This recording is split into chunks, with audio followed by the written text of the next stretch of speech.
Title here, The Beginning of Cybernetics, The End of Philosophy, is something which will be emphasized. On your left, you have Erich Hörl, media theory professor at Bochum University and also the author of a publication that we are going to edit and publish soon entitled The Whole Earth. And among others, he has also issued two very important Surkamp publishing house anthologies. One concerns the technological condition, and the other one, I don't want to go into too much detail here anyway. The other one concerns equalization and cybernization of thinking, the sort of paradigm which will begin the panel. Then we hear of Christian Dany, author and artist based in Hamburg. He's done a lot of work about drugs, for example, and his book is Tomorrow I'll Be an Idiot on Cybernetics, going to be published shortly, like our catalogue. This book is currently being printed. He's going to talk here now about Ross Ashby, and last but not least, we'll hear from Eva Meyer, philosopher and artist from Berlin, currently teaching in Zurich, and together with Erin Scherf, she's been an artist working on a variety of different subjects, basically an author and philosopher working on many audio plays and telling and retelling. Is being reissues on these symbiotics of femininity. And Eva is going to conclude this panel and the marathon of panels we've had today. So, enjoy. Thank you very much indeed for inviting us, Anselm and Dietrich. Nice of you to ask me to speak at the end of philosophy, the beginning of cybernetics. Given the scale of that particular subject, my remarks cannot be any more than cursorily mentioned sort of thoughts, especially as I heard that yesterday you'll have to have a combination of the discussion yesterday and what I've been talking about. I would like to look at 2 or 3 different aspects, though. Although ultimately the idea is, are we still involved in this formula, this question, which is partly a Heidegger question, end of philosophy, beginning of cybernetics? Are we still in the realm of that question, or has that become a historical issue? Cybernetics, at any rate, very early on, went from ever it appeared until today, almost incessantly, is something that philosophers at the height of technical object culture have been embracing. Heidegger, Benze, Günther, Gilbert Simondon, Herbert Marcuse, Jacques Derrida, perhaps some others, later Donna Haraway, of course. And I mean, they all are very different people, different protagonists.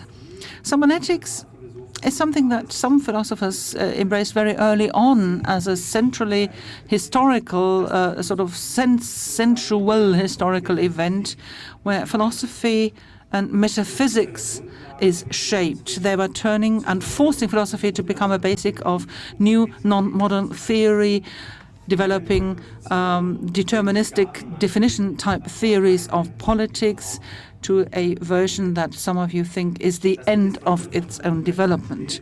This is something which you have to understand from the beginning, because cybernetics here is not just the name of a broad, historically limited transdisciplinary endeavor, which started in the early 1940s as part of the American war effort, which was its inception, if you like. And after the Second World War, questions of what and how were asked, looking at terms of control and so on. But in the 1970s, somehow that area disappeared almost without mention. It was crowded out by artificial intelligence at the time. So it's something which we're looking at from a distance, and we can ask about it from a knowledge and cultural historical point of view. But I think instead of all this, we must look at cybernetics as part of an epochal change of a culture of sense, and we are very much involved in that now when we are entering into what I call the technological condition, a conditio in this Latin sense, always going beyond the ordinary phases that Heinz and Clark call neo-cybernetics, or one might call it the third cybernetic age. It's certainly a phase which is going to be eco-technological in character. And it's this which will make out its central meaning, revealing cybernetics as what it is, namely the genesis of a new natural state, a new era in nature. And this is not an era I would call the Anthropocene, for example, or anything else. Now, talking about cybernetics, and I'll get back to that in a moment, I think the principal constellation is where we have the meeting of cybernetics and philosophy, and I've given you the rough context of it.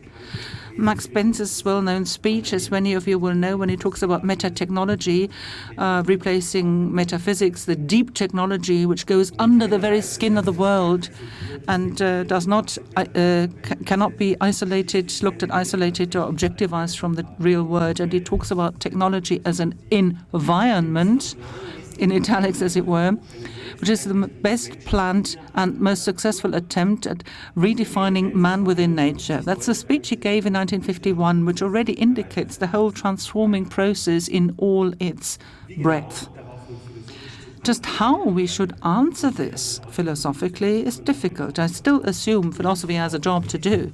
Our job, perhaps because of cybernetics, is a slightly different one in philosophy, and that's our problem.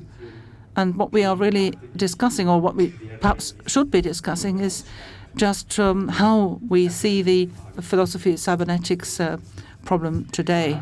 I think that's what we should be about. As soon as cybernetics appeared, you saw something which was perhaps the most important aspect when looking at cybernetics and philosophy. Namely, we saw that the new sort of couplings between human beings and other beings and machines, the neural networks, the cybernetization of the brain, all this, as we've heard earlier, has really changed the dramatic image of thinking and taken it out of its concerns. In the past, philosophy was the guardian of all this thinking. Now we have a new development of thinking, a new assessment of what thinking actually is, which turned that into a new contemporary job. What breaks ground here is something which is an imperative which demands us to reconceptualize what thinking is. And this idea threads its way through the whole century. It's a kind of big new political restiveness, if you like, which is also the signature tune telling us that we will never stop questioning the structure of thought, which is always newly looked at and gets new momentum through the evolving media technology. Heidegger asked after the Second World War, what is thinking, what is thought? And later on he speaks, of course, of the end of philosophy and the beginning of cybernetics, basically. And this, to some extent, is perhaps the most important indicator of the restiveness I mentioned earlier, brilliant in its intuitiveness, but studied soberly, also something which documents a huge failure in coping with existing problems. So, with all the criticism of humanism, Heidegger is far too anthropocentric. You can't think in the new relationships which exist. The new political challenge which cybernetics poses basically transverses all time down to Ziegler's new ecology of the spirit, or the mind, as he calls it, or Bifur's critique of soul work. But it's always formulated within the face of re-dogmatization attempts which are going to leave their mark on the new epoch through artificial intelligence, analytic philosophy, logistics, cognition research, neurosciences, of course, and ultimately also as part of the colonialization, exploitation and alienation of thinking and the mind done by cognitive capitalism, as he called it, and basically huge data industries.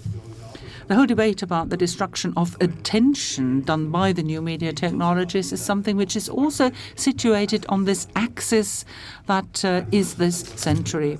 Following Gotthard Günther's intervention around 1950, therefore, we can see the principal line can be observed as follows. And going back to Lawrence Wickler's, namely, if the traditional thinking of thought would be typical with the traditional machine culture, which is a prosthetic helping develop meaning of man, which is something which looks at the great metaphorical separations. Recognition is very much one of the characterizing events, and that's really what he called the pneumatic picture of thinking. And then the birth of trans-traditional, non-trivial, multi-value machines are supposed to provide a new, non-modern, like Guattari, an animist neurological regime. Guattari said actually it's a sort of regime which is similar to primary processes. This is becoming operationalized and implemented so that the steel encasings of classical thinking can be broken up. And the history philosophical expectation of Günther was that this would lead us into a new era of rationality, sort of following the one that led us straight to the Second World War. So basically it's a shift of technical sense from mechanical to cybernetic, from classical to transclassical machines. I would call it from technology in an elevated sense to new type of technology. It's a shift of logical sense, leading us into a large-scale ontological and perhaps later epistemological change.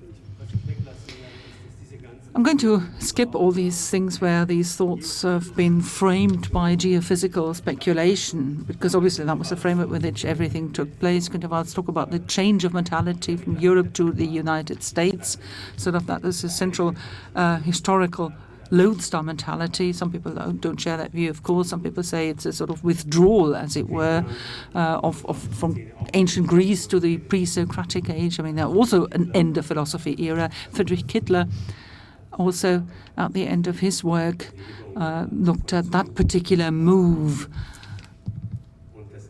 And he said the end of philosophy had to be seen as part of that particular historical context. And then finally, there's a completely different version of what is the end of philosophy, where California wasn't really the main idea, although Spencer's Brown, the sort of idea where the Western history of rationality ended up. It's a whole sort of critique of the whole Earth catalogue, if you like, so that makes the wheel turn full circle to some extent, at least. But apart from the question of thinking as such and the consequences of thinking, the whole program of philosophy, there is somehow something which gets to the 1950s cybernetic scene, Günther, Heidegger and other big names shaping that area. But there was also an embeddedness into technological conditions, which was in itself the genesis of a new type of cybernetic life, which was a reversal of thinking down to genetic thinking, a thinking in and of relations, or to be more precise, of primordial, original participations of processes of coming into being, which is a reversal which in itself has also been crossing the whole of the 20th centuries. And the impact can only be looked at today from hyper-cybernetic points of view. And perhaps it is that very reversal which goes beyond the question we asked at the time about thinking, which has become possessed again by others. The ownership of that question has gone somewhere else. And maybe today we're discussing what is really the legacy of that scene. Ever since 1950, at any rate, we've been involved in a continuous process of cybernetization of all forms of life, from the first to the second to the third cybernetics, or neo-cybernetics, whichever way you might call it. So a cybernetic coined sort of automation, a cybernetic learning, that's a different stage where we have the whole question which looks at the sort of movement of cybernetics away from adaptation and, if you like, moving towards learning, really. A sort of load meaning, as you like, or lead view. Down to a third, cybernetics and ecological cybernetic, a commutation of omnipresent multi-scalar networks, which become a newly associative environment with which we correlate. Yesterday's question about Weiser and how to position him, that would be where I would put it. That's a situational context in which I would inscribe him.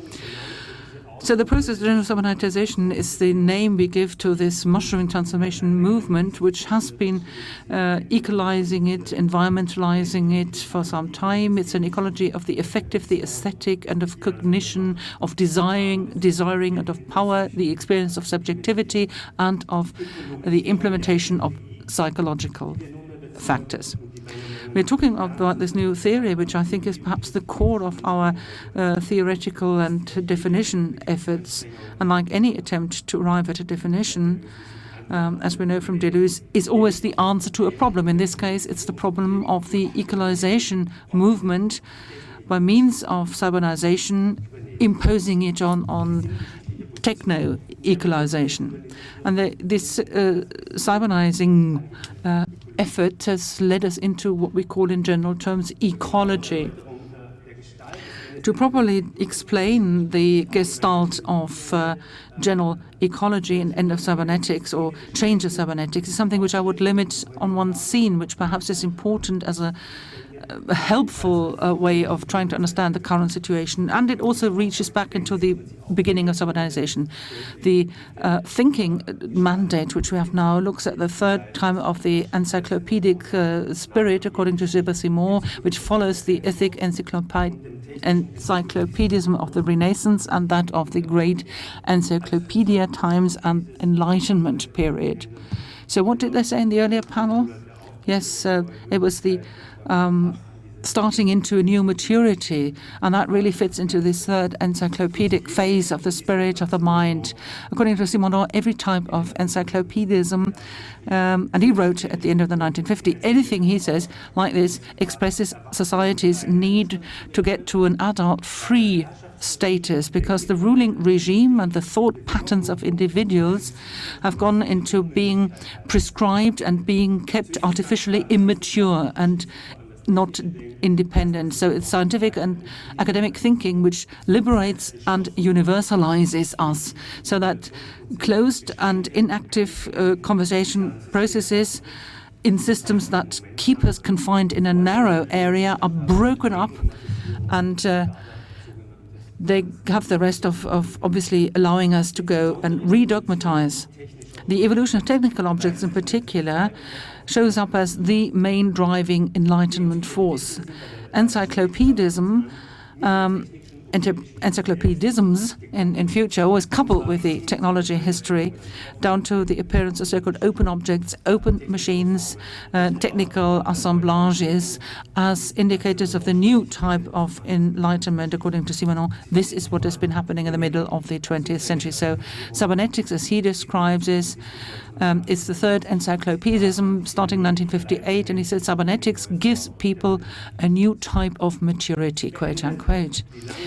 It ends the long rule of finality, the subjection to existing purposes, and it is because the operational ability of finality itself which is due to cybernetics. That is what the program was about. Basically, it meant that finality, which had always been a given, was suddenly being operationalized. In a way, that is the enlightenment of the Enlightenment. Simondon writes that human being overcomes being subjugated by instrumentalizing finality. And we're talking about the rule of sense and purpose. Now we have universal cybernetics, which for the first time in history talks at mediation. It's mediation, as he calls it. So it's all about mediation. Mediation is the question which is suddenly revealed openly, and its organization, that is important, becomes the epochal question. And this is perhaps the most outstanding Enlightenment purpose of it. And Simondon says, this contains the open processes of social and individual life in its entirety. And so in this sense, technology reduces alienation. Mediation as such now gets lifted to become the encyclopedic core problem. And since these quite amazing remarks about the alienation problem, about the enlightenment spirit of cybernetics, lots of time has passed, and that time hasn't just led us ever more deeply into this expected organization and operationalization of mediation, actually driven us into this. It also looks into the sort of more open psychological and social processes that sort of open up mediation. At the same time, through total computerization, cybernetization of life forms, it has also given a new dogmatism, a new opening up, and yet also a new subjugation of mediator and processor subjects. Using and exploiting processes by means of what are called rational technologies, things like Facebook, social networks in general, or the big data industries, which these days dominate our post-media age. That is the place where our alienation is taking place today. According to that, we have a new ecological encyclopedism, which at the height of the development of history looks at a new sense of media and process thinking, and thereby helps make progress for rational thinking. And here, when we go back to what Fred Turner said yesterday, we're coming to the central issue of just how the communal event, the sort of collective, what we share, what we have in common is actually constituted. And how we can think of that in technological terms. This is where the political question and the various variants that Turner talked about yesterday come into play. Sort of community, the end of the political anything. So this is a question which didn't come to an end with California counterculture. It's only really started to come to the fore now. The development itself has started to describe all objects. The technical object itself as a term is now appearing in its fundamental environmentalization, and we see it as problematical, not to say as outdated. We must, as Mark Hansen writes, reconceptualize. That's how he describes both the present and the coming constellation. He says we must reconceptualize a few techniques beyond the figure of the technical object. In the wake of computational technologies, it distributes sensibility beyond consciousness. The correlation between human individuation and techniques has moved beyond what we might think of as its objective stage. And it has entered a probably processor stage where techniques directly intensifies sub-perceptual dimensions of the human experience. The technical object had to make way for technical processes that operate through far more complex implications with human activity. So, contrary to the frequently repeated comments about ubiquitousness, ubiquitous computing, ubiquitous media, intelligent environments, and so on, these come to the fore all the time. But in contrast to them, we are currently dealing with the prioritization of mediation. And this means that processuality and relation need to be new defined, subjectivity, experience as well. This is a new object historical situation, and it must be matched. We see the definition of agency and collectivity under the premise of radical technical distributionness, and basically it's about what technical mediation means today, how can it be implemented, and what sort of correction is there for the framework conditions in which this operates. That is what the third encyclopedism is about, and this is going to be ecological, if you like, within the framework of a non-natural type of ecology. And that's exactly what this title of A New Ecology is all about, where we have an encounter between cybernetics and philosophy. That is where it is happening today, in my opinion. Thank you.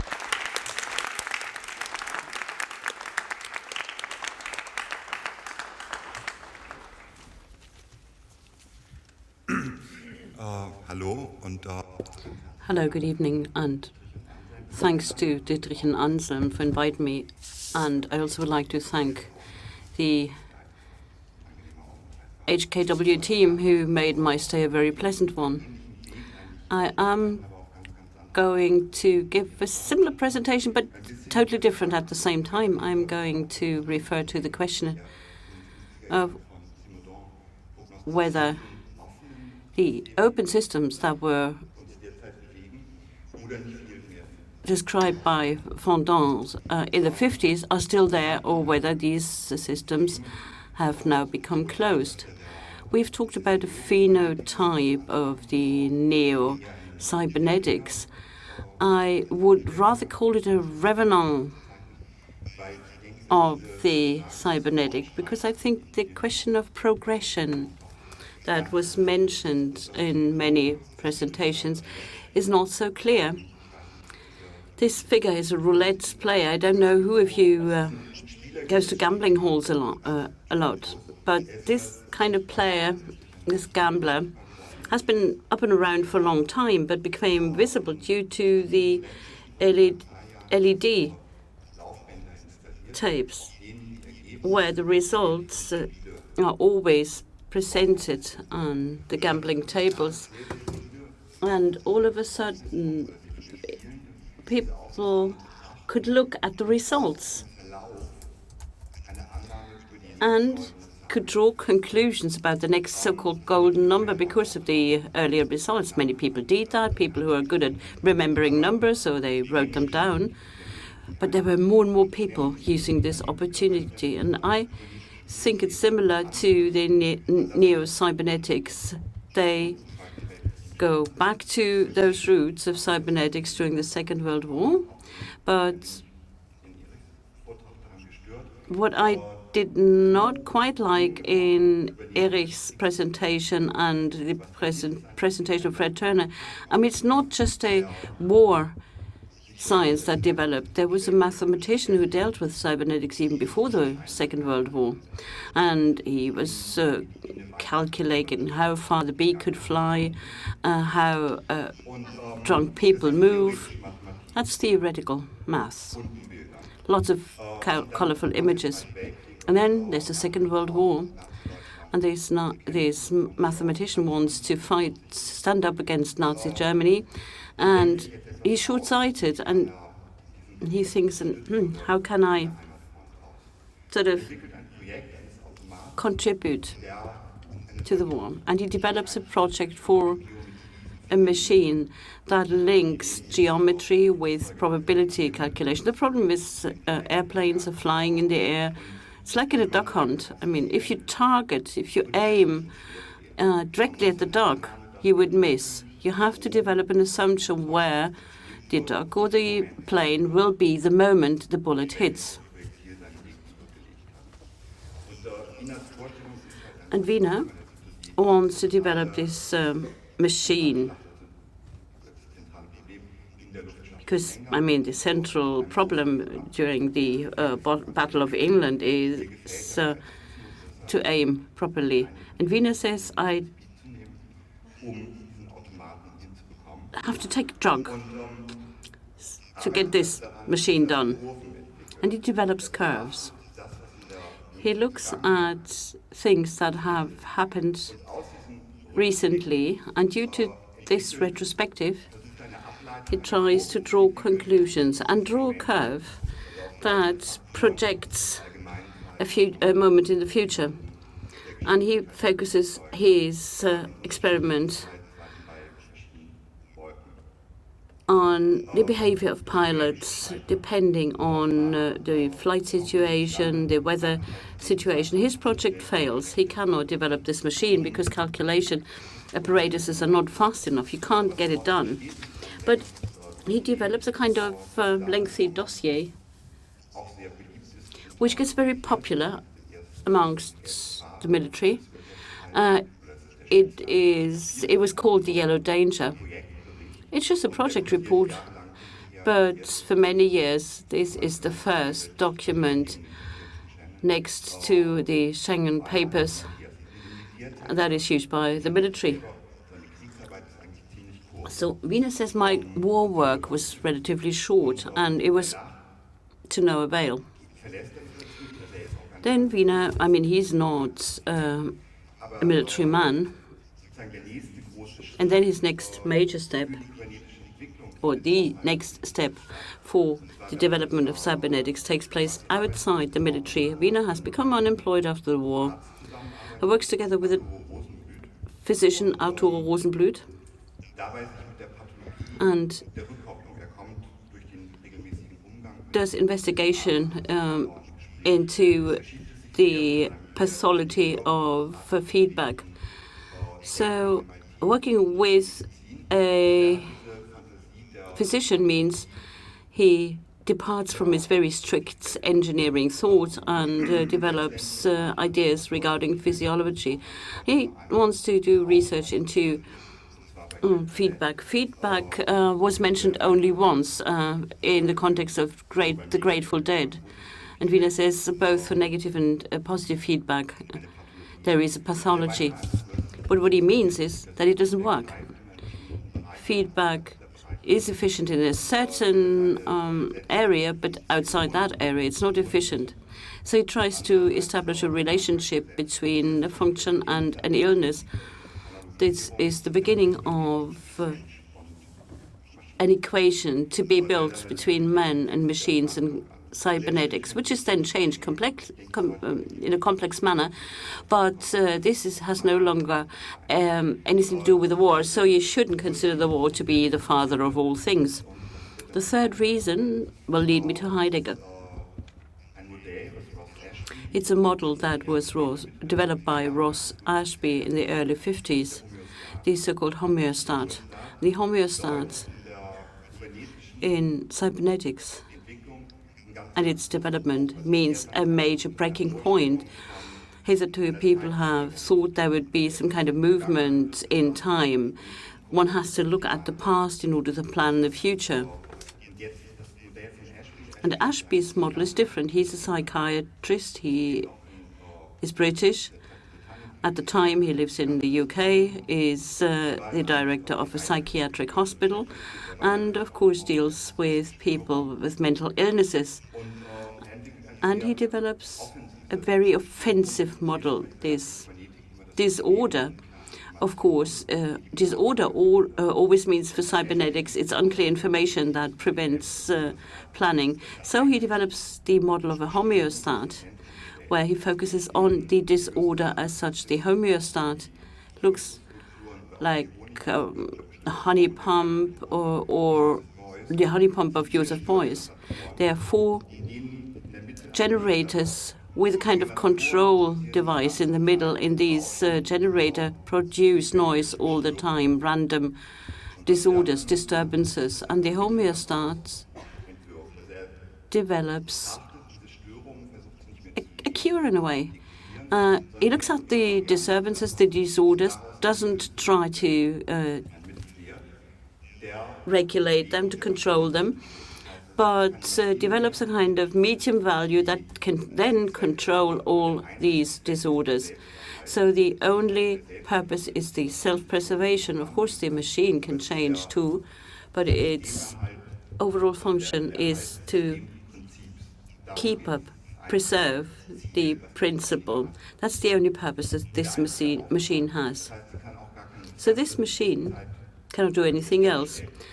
It can always reproduce in real time this homeostasis. It cannot look into the future. It cannot develop a plan. There, the present is absolute. The interesting thing about Heidegger then is that Heidegger completely ignores the homeostat. Heidegger, for me, is not a romantic image. Heidegger is just amazing.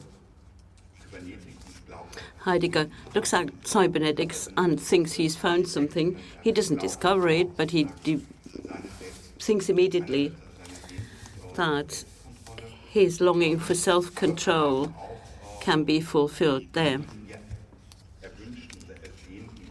And he would then also be finally able to depart from a certain tradition of philosophy and develops a new term. I mean, there are many texts written by Heidegger, but Derrida said Heidegger just written about cybernetics. I mean, this is maybe not quite true, but amazingly, there are many Heidegger texts on cybernetics. And Heidegger focuses very much on futurology, a departure from self-awareness, develops the definition of time and a future that can no longer be determined. But he also finds an image for the homeostat. Homeostat is mentioned only marginally as a self-regulating organism, but he then describes it as a kind of seclusion in a self-regulating circle. And gives the opportunity to go outside your inner dynamic. And this description is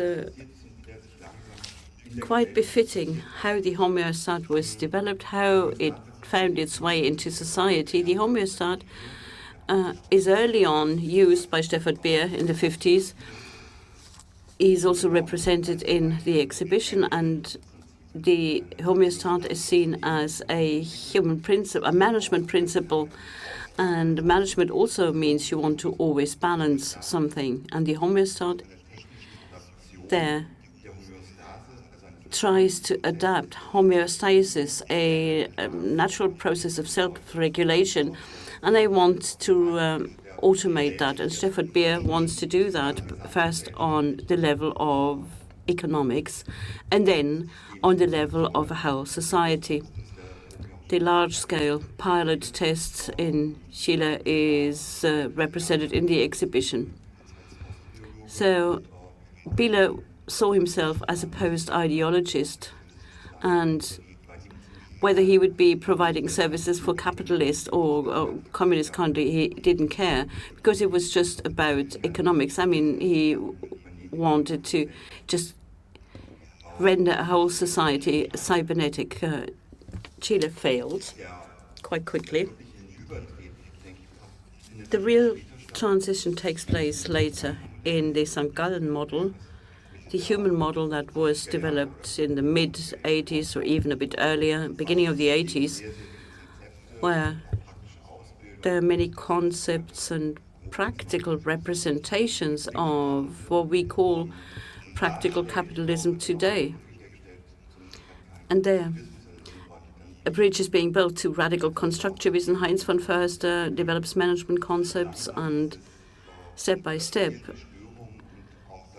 those kind of disorders are being adjusted, are being integrated into overall concepts. McKinsey is also very much influenced by the St. Gallen model, or Solfana, who in the policy of reinterpretation is also a former student of the St. Gallen model. Okay, thank you very much for your attention.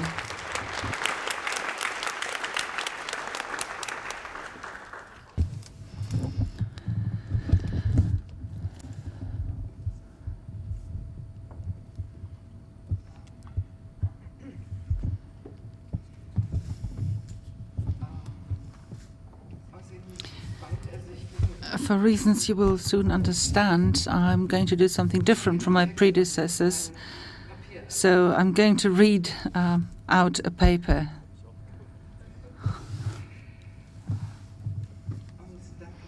And of course, thank you very much for getting me to be here. Cyber Time.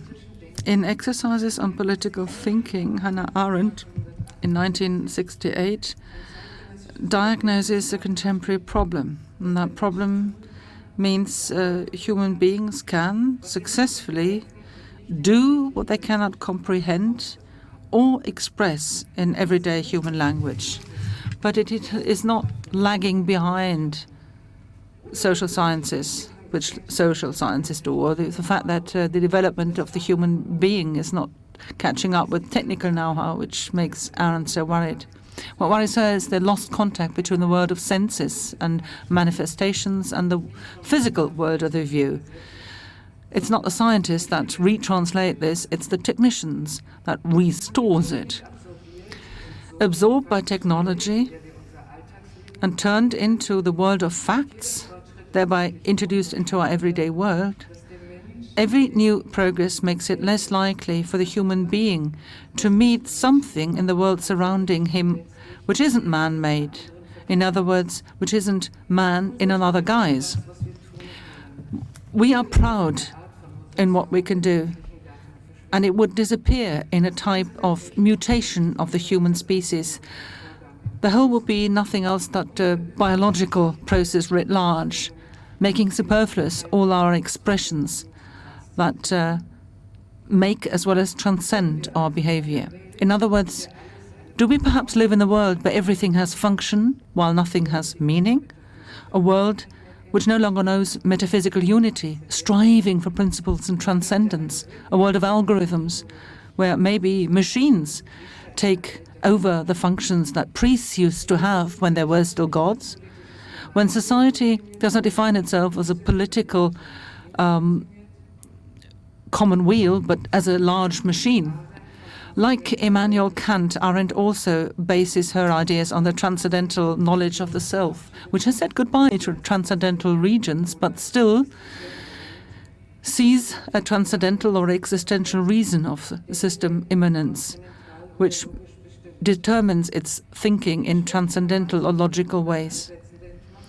In the late 19th century, subjectivity and metaphysics is disempowered through Marx, Darwin, Freud, Nietzsche. There, the unity of the self is waived in favor of a fable of interpretations, and yet it is still the same self which recognizes that it cannot simply deduce the world from itself because it is tied into the world. According to Marx, history is not rational if everything else is economical. Darwin's evolutionary theory puts the human being as part of a development of life and to make man subject to the laws of nature. According to Freud, a human being is not even the master of its own destiny because drives have such an important role to play in what we do or don't do. While Nietzsche claims that there is no will. Will is seen as a conscious way of realization of aims, and it is simply capability. Will and self are simply inventions for which there is no reason. Instead of saying I do, we should call it I am being done by. So we've always been, throughout our history, mistaken active and passive, our permanent grammatical error. As if we were cut in two, emotions, interests, events of all kinds absorb us, yet at the same time we stand above it, remaining almost untouched in an extraordinary way. So we are both actively and passively involved in and with a language where the transparency of knowledge and the intransparency of effects are warring with each other. Like Nietzsche, Hannah Arendt also looks at philosophy and politics as enmeshed in language from the very beginning. Think of talking to oneself, while a discussion is political activity which determines our communal life.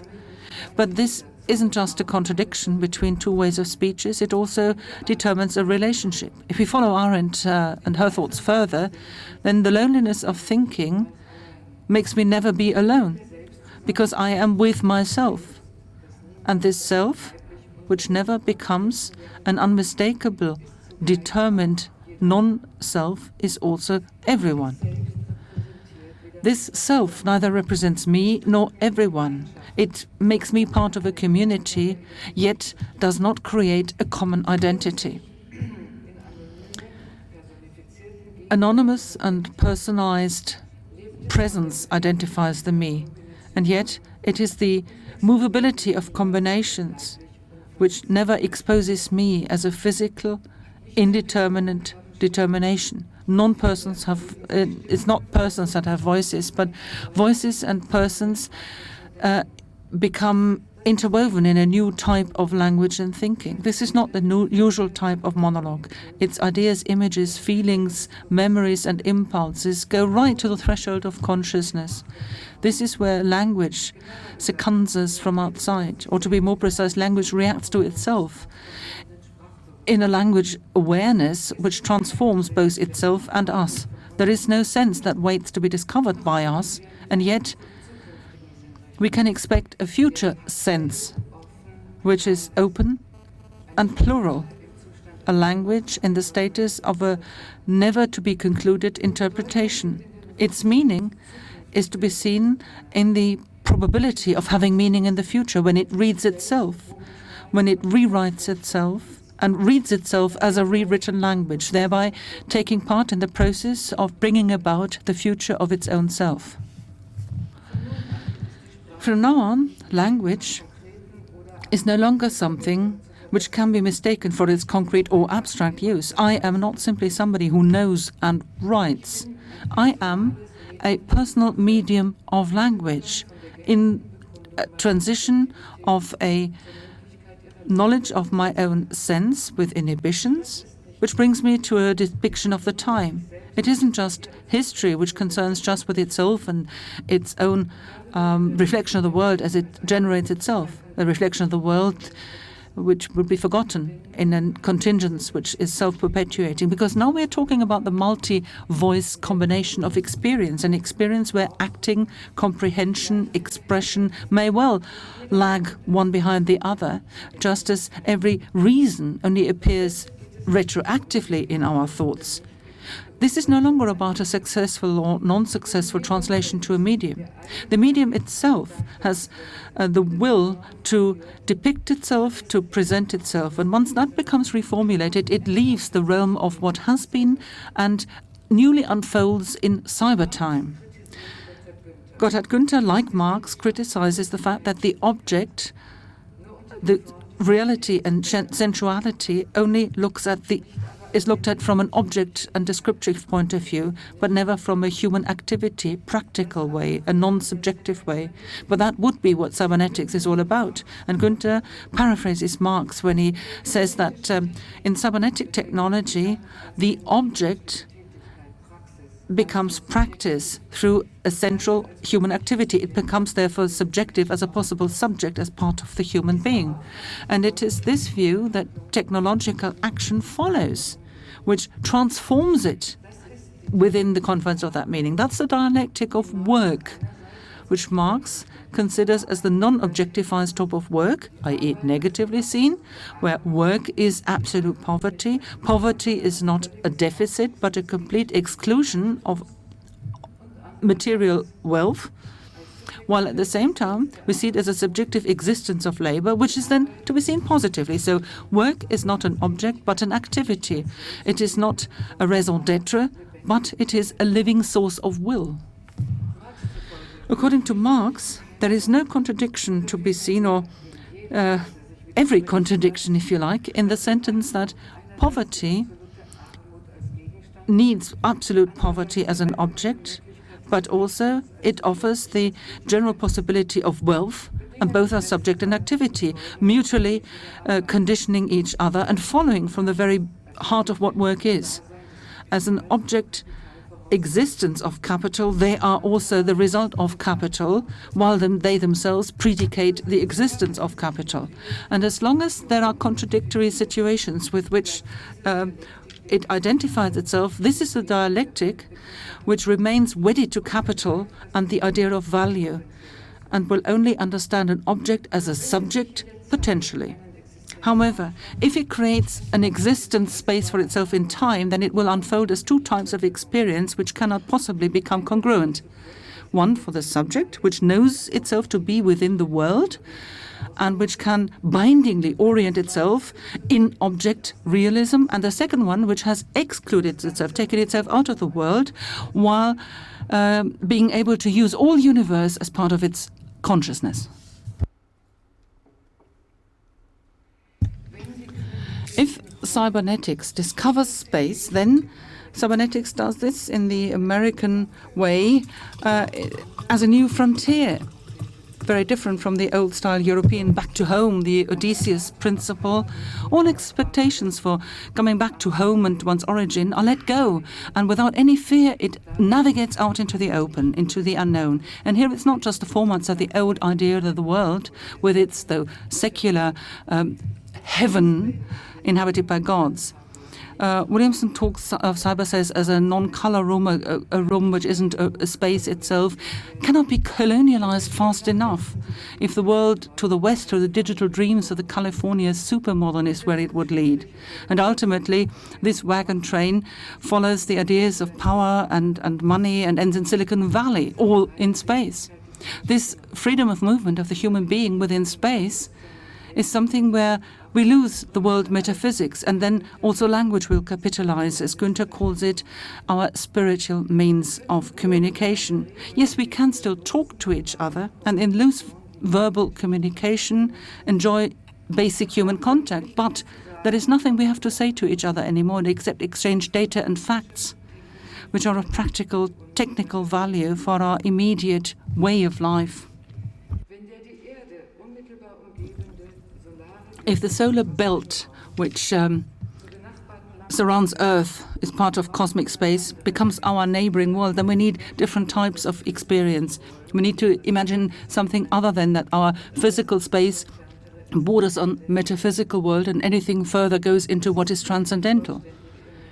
We're not talking about a complete immersion of consciousness in virtual worlds, which has user-friendliness, which basically saves us from ideas of technology by converging with us and making our mutations progress faster. Because now we are dealing with a second invisible new frontier.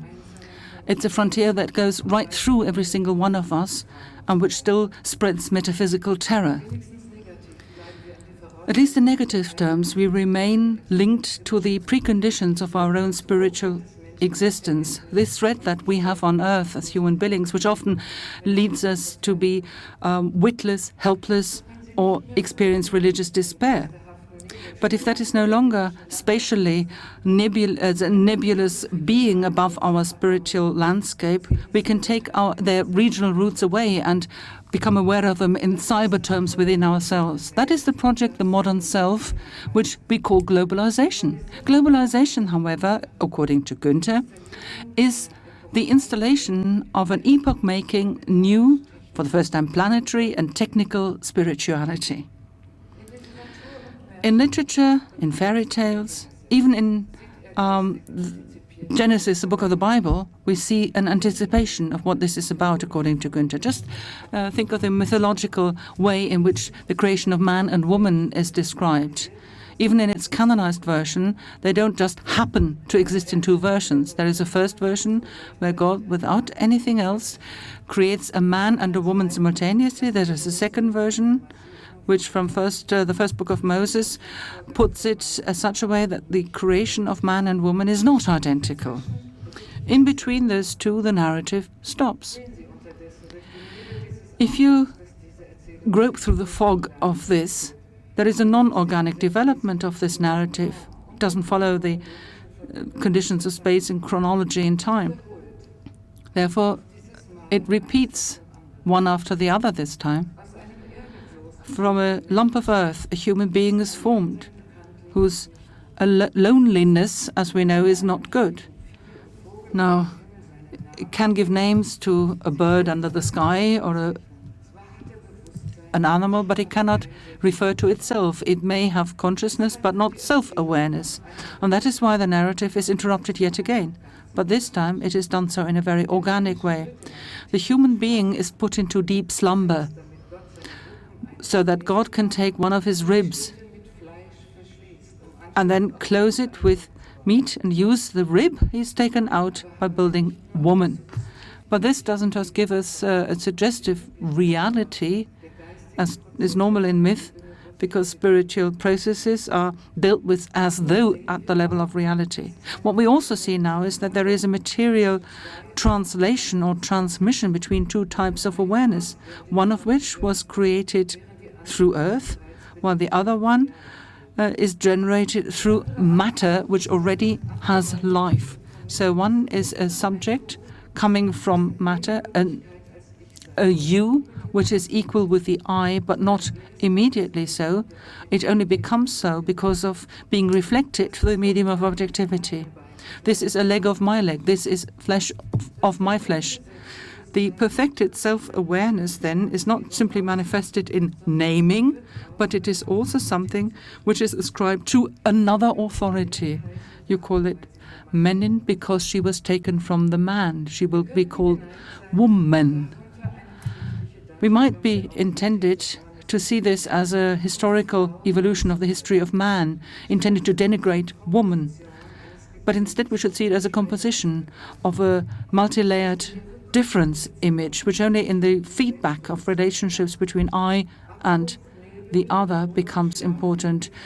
Suspension, fog, sleep, all of these things taken together, plus the time that is necessary so that the human being can immerse himself in the image of not just reflecting but creative abilities, because I is basically the name of objectivity, the very objectivity which occurs in every single thinking person and does so in the same way. But when we speak of you, this objectivity has nothing other than the option of existing in every thinking person in the same way, but also in taking off what has been thought in its own sense of identity and becoming alive in a different way.